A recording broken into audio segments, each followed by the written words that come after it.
बहुत समय पहले की बात है।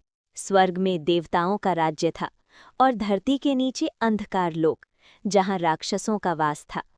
दोनों लोक एक दूसरे के शत्रु माने जाते थे।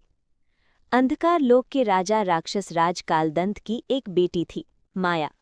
नाम भले ही राक्षसों का था, लेकिन माया का हृदय बेहद कोमल था।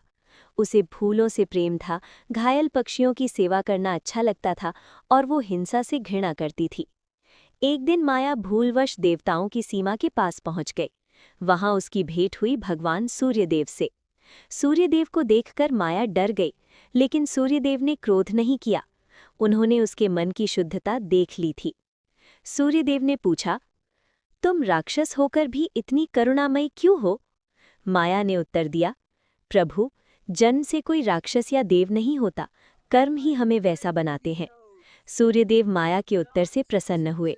उन्होंने उसे आशीर्वाद दिया कि एक दिन वही दोनों लोकों के बीच शांति का कारण बनेगी। लेकिन जब राक्षस राज कालदंत को ये पता चला कि उसकी बेटी देवताओं से मिली है, तो वो क्रोधित हो उठा। उसने युद्ध की घोषणा कर दी। युद्ध की अग्नि भड़कने ही वाली थी कि माया दोनों सेनाओं के बीच खड़ी हो गई। उसने कहा, यदि युद्ध होगा तो सबसे पहले मेरा रक्त बहेगा।